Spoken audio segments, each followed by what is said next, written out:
En esta actividad abordaremos los temas de la unidad número 3 en el marco del curso de Filosofía de la Mente. El tema 1, el problema de la conciencia. El texto explora el debate sobre la conciencia en la filosofía de la mente entre el emergentismo naturalista y el materialismo reduccionista, surgidos tras la crítica al dualismo cartesiano. La conciencia es ineludible en cualquier teoría seria de la mente. Crítica al dualismo. Bennett y Hacker critican el uso erróneo del lenguaje, que genera un dualismo de propiedades que confunde mente y cuerpo. Atribuir capacidades psicológicas al cerebro es un error conceptual. Somos nosotros quienes somos conscientes, no el cerebro en sí. El problema del dualismo radica en el lenguaje. El conductismo y la conciencia. Desde el conductismo, la conciencia se explica a través del comportamiento. El lenguaje es fundamental para comunicar estados mentales.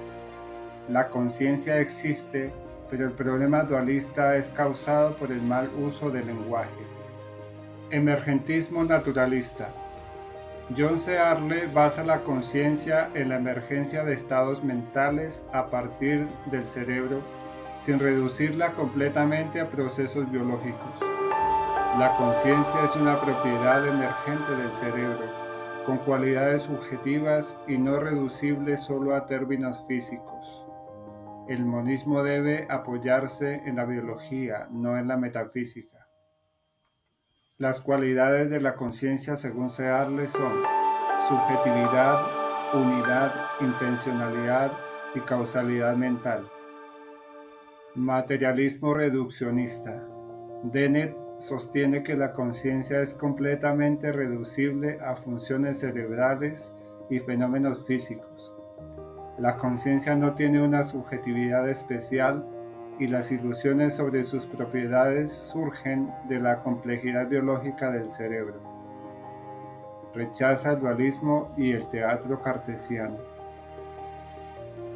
Dennett propone una explicación basada en múltiples procesos cerebrales, paralelos sin un centro único de experiencia, rechazando la idea de un teatro cartesiano donde la conciencia es un espectador pasivo.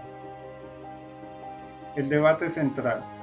Debe ser entendida la conciencia como un fenómeno emergente biológico pero irreducible, emergentismo, o como un producto plenamente reducible a procesos físicos cerebrales, materialismo.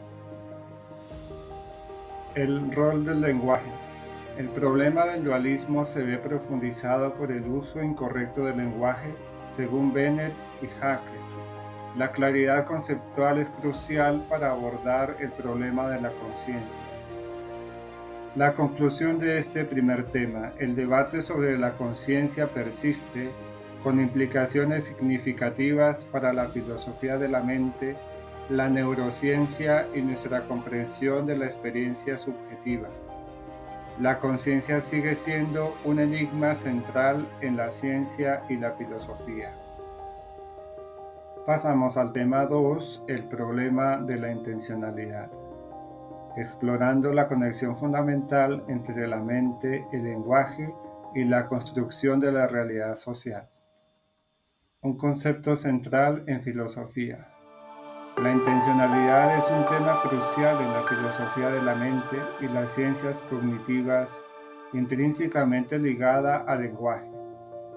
Filósofos como John Searle han profundizado en la intencionalidad tanto como un estado mental consciente como en su manifestación lingüística, destacando su rol en los actos del habla. Para Searle, la intencionalidad mental y lingüística es clave para construir nuestra realidad social. La intencionalidad en nuestros estados mentales. La intencionalidad se manifiesta en diversos estados mentales cotidianos como deseos, creencias y percepciones. Se considera el contenido esencial del pensamiento, llevando consigo un contenido lingüístico inherente. Esta propiedad dirige nuestros estados mentales hacia objetos o situaciones en el mundo. Creencias, lo que consideramos verdadero sobre el mundo. Deseos, lo que anhelamos o queremos lograr. Percepciones, cómo interpretamos la información sensorial. El debate sobre la dependencia. Existe un debate fundamental sobre la relación entre la intencionalidad de la mente y la del lenguaje. Autores como Searle y Grice argumentan que la intencionalidad del lenguaje se deriva de la mente, es decir, nuestras palabras adquieren significado a partir de nuestras intenciones internas. Sin embargo, otras perspectivas defienden la dependencia inversa, sugiriendo que el lenguaje moldea o incluso precede a ciertos estados intencionales. Algunos incluso postulan un estado intencional básico prelingüístico que existe antes de cualquier expresión verbal. Mente al lenguaje. La intención mental precede y da forma al significado lingüístico. Lenguaje a la mente. El lenguaje influye y estructura nuestros estados intencionales. Intención y actos ilocucionarios. Para este estudio, el interés principal radica en la intencionalidad vinculada al significado y a los actos ilocucionarios. En estos actos, la intención de la gente es lo que determina el sentido y el propósito de las expresiones lingüísticas. Por ejemplo, al decir "te prometo", la intención de prometer es crucial para el significado del enunciado. A pesar de las posturas contrarias sobre la dependencia del significado en la intención, Searle sostiene que la intencionalidad subjetiva no es solo individual, sino que también se presenta de manera colectiva, formando la base de nuestras intenciones sociales. La institucionalidad colectiva de Searle. Searle ha construido un sistema filosófico robusto sobre la intencionalidad, abarcando la dimensión individual como la colectiva. Esta última es fundamental para entender cómo asignamos funciones sociales y cómo se constituyen las instituciones a través del lenguaje.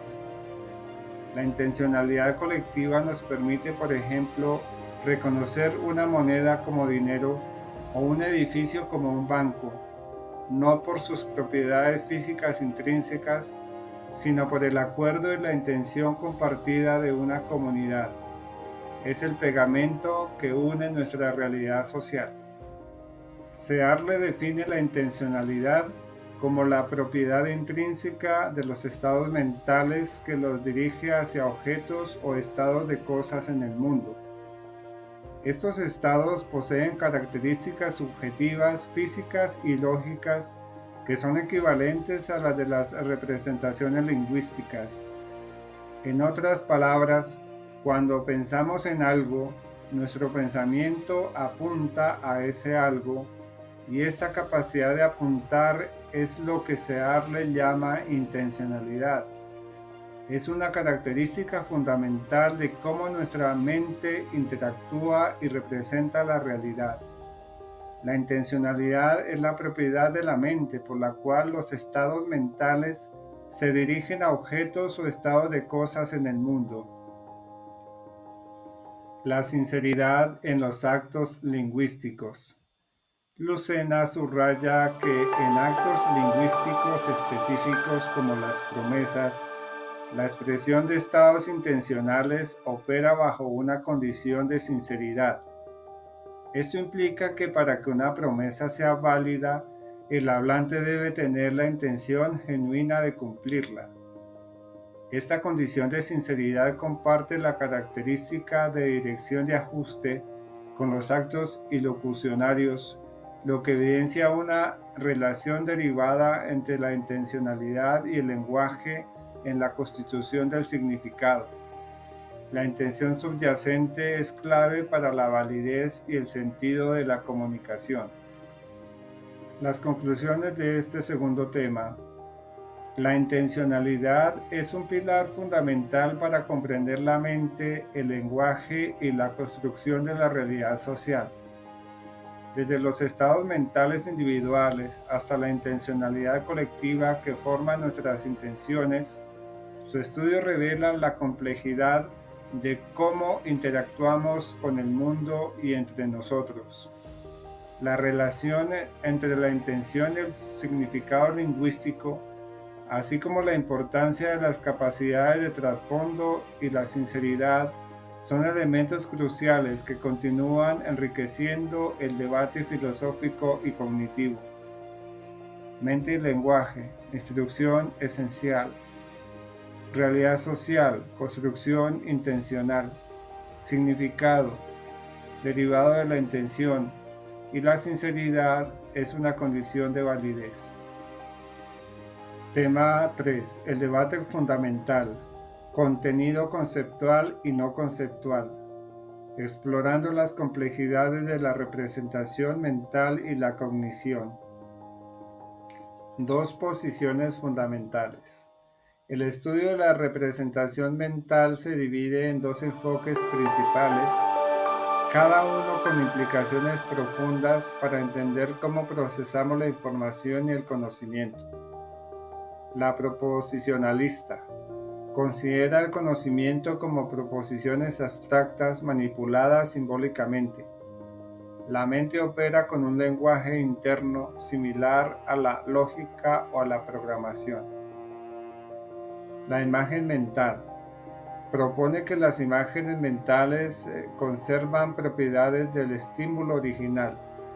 La cognición se basa en representaciones análogas a la percepción y no el símbolo.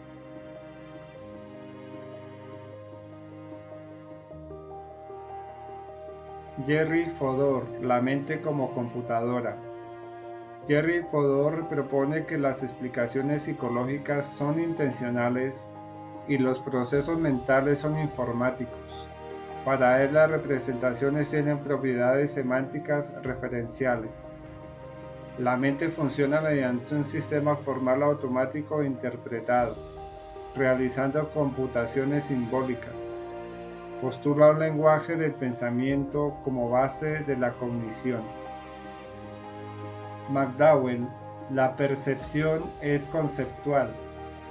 John McDowell defiende una postura radical.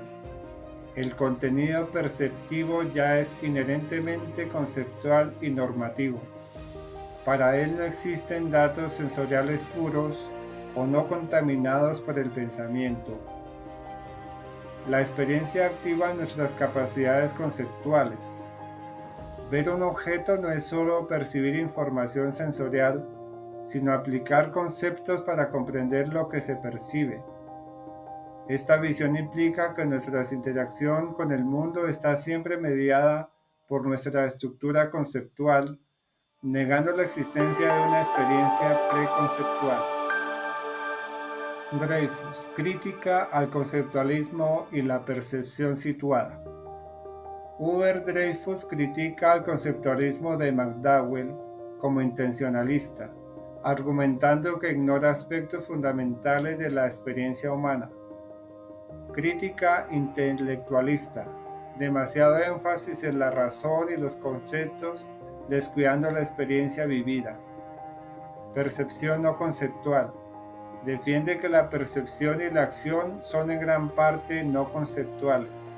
Situada, nuestra cognición está profundamente arraigada en el cuerpo y en el entorno normativo. Cousins, contenido frío y caliente. Adrian Cousins introduce una distinción crucial para entender la relación entre contenido conceptual y no conceptual en el conocimiento empírico. Contenido frío es proposicional y epistemológicamente neutro. Representa hechos sin implicar una conexión directa con la experiencia o la acción. Contenido caliente posee fuerza epistémica y está vinculado a la acción y la presencia en el ambiente. Es fundamental para la justificación y la construcción del sentido.